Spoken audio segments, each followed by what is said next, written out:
Welcome student. आज हम देखेंगे कि किसी भी इंक्लाइंड प्लेन पर किसी ऑब्जेक्ट को अगर रखा जाए तो और ऑब्जेक्ट जो है अपवर्ड डायरेक्शन में मूव कर रहा हो, उसकी डायरेक्शन जो ऊपर की ओर हो तो उस पर जो फोर्स P लगता है उसकी वैल्यू कितनी होगी। तो इसके लिए जो है अगर सपोज किया जाए एक force act on a body और body move upward direction, then W equal to mg have two component. ये mg जो है इसके दो कंपोनेंट होंगे, एक होगा जो अब परपेंडिकुलर डायरेक्शन में mg साइन बीटा, दूसरा होगा mg कॉस बीटा। और p फोर्स से किसी भी ऑब्जेक्ट को जो है ऊपर की डायरेक्शन में मूव कराया जा रहा है। तो ऊपर की डायरेक्शन में मूव करने पर अपोजिट डायरेक्शन में जो है एक फ्रिक्शन फोर्स वर्क करता है, हम जानते हैं। तो पीछे की ओर जो फोर्स होगा वो Fs होगा, और जब मूवमेंट में होगा तो यही Fs जो होगा वो चेंज हो जाएगा F के में, काइनेटिक फ्रिक्शन में।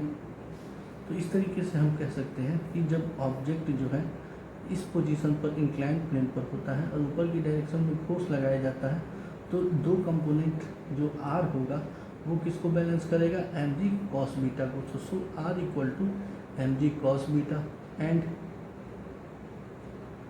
P equal to minus Fs, P equal to Fs plus mg sine beta.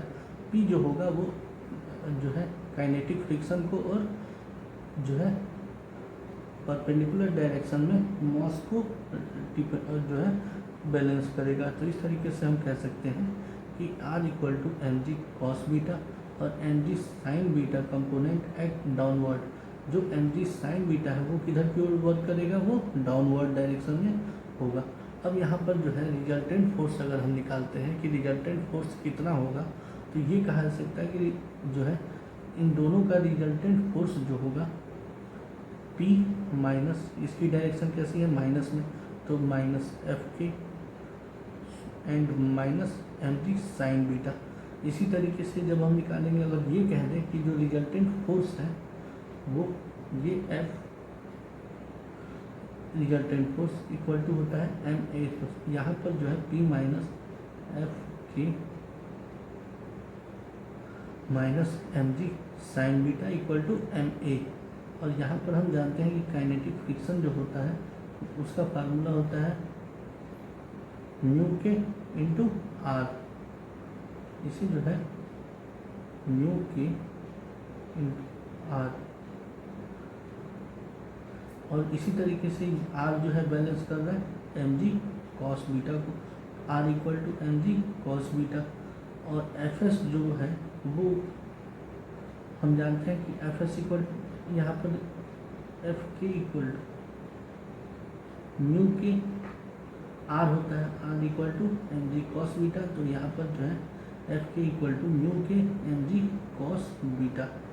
अब इस वैल्यू को अगर हम ऊपर के इक्वेशन 1 में अगर रख दें इन तीनों वैल्यू को, तो हमें मिल जाएगा P की जगह पर P, म्यू Fk की जगह पर mu mg cos beta, mg sine beta पहले से है इक्वल टू ma। अब हम ये कहते हैं कि जो बॉडी है वो अपवर्ड डायरेक्शन में कांस्टेंट वेलोसिटी से मूव कर रही है। तो कांस्टेंट वेलोसिटी से मूव करने पर एक्सीलरेशन कितना हो जाएगा, 0 हो जाएगा। तो यहाँ पर जो रिजल्टेंट फोर्स होगा उसकी वैल्यू जो होगी अगर 0 ले लें तो ये कहा जाए कि P minus mu mg cos beta minus mg sine beta equal to 0। तो इस अब इक्वल टू वैल्यू कितनी है, 0। ये सारी वैल्यू को इस साइड में अगर हम भेज दें तो इस तरीके से जो हमें P इक्वल टू मिल जाएगा mu mg sine cos beta plus mg sine beta.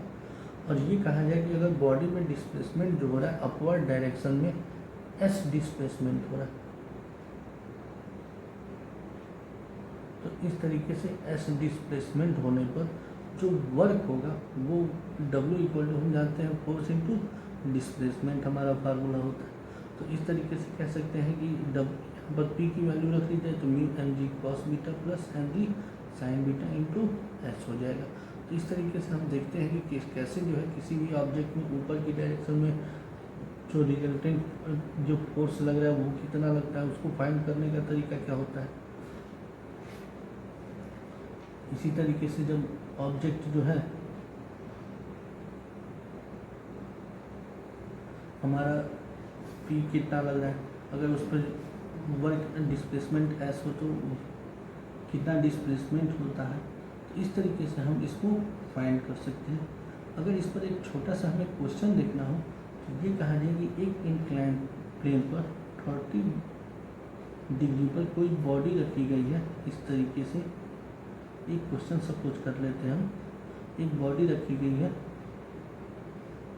Incline plane पर और इसका जो है म्यू की वैल्यू दी गई है वो 0.7 है। और तो ये कहा जाए कि जो इस पर जो है फ्रिक्शन फोर्स जो लगेगा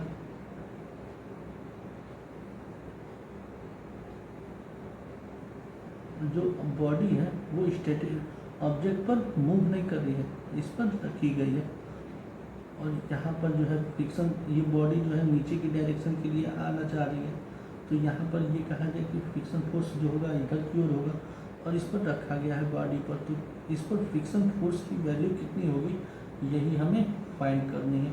तो इसके लिए हमारे पास सबसे अच्छा तरीका यह है कि हम जानते हैं कि जो है resultant force F equal to जो निकाला जाए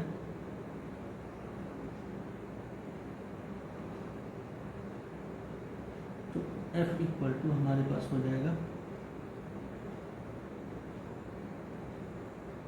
mg साइन बीटा, क्योंकि बीटा की एंगल है और fs को कौन सा फोर्स बैलेंस करेगा यहाँ पर, ये तो mg हो जाएगा और नीचे की ओर mg कॉस बीटा और ये हो जाएगा mg साइन बीटा। तो fs को जो बैलेंस करने वाला फोर्स है वो mg साइन बीटा होगा। तो इसका मतलब जब स्टेबल पोजीशन पर ये ऑब्जेक्ट है तो नीचे की ओर आना चाह रहा है उस पोजीशन पर, अब ये मूव तो कर नहीं रहा है, अगर मूव करता तब तो पोजीशन इसकी दूसरी होती। तो इस तरीके से हम कर सकते हैं इस पर जो फोर्स वर्क करेगा Fs इक्वल टू, और इस बॉडी की अगर हम मास कहें, इस बॉडी की मास दी गई है 2 kg, तो 2 kg इंटू जी की वैल्यू हम जानते ही हैं 9.8 और साइन एंगल कितना है 30 डिग्री। तो इस तरीके से इसको, और 30 डिग्री की वैल्यू होती है 1/2, तो 2 इंटू 9.8 इंटू 1/2, 1/2 से 1/2 तो 9.8 न्यूटन। तो इस तरीके से ये कहा जा सकता है कि जो फ्रिक्शन फोर्स की वैल्यू होगी वो इस डायरेक्शन में लगने वाले फोर्स की वैल्यू के बराबर होगी और ऑब्जेक्ट हमारा जो होगा वो मूविंग पोजीशन पर नहीं होगा। तो इस तरीके से जो है नीचे की ओर जो फोर्स लगेगा या जो फ्रिक्शन फोर्स होगा उसकी वैल्यू हमारी हो जाएगी 9.8। तो इस तरीके से जो है फार्मूलों में हम क्वेश्चन को सॉल्व करेंगे और देखेंगे कि ऑब्जेक्ट में जो है किस तरीके से जो है मूवमेंट अपवर्ड डायरेक्शन में इंक्लाइन प्लेन पर होता है। Okay, thanks student.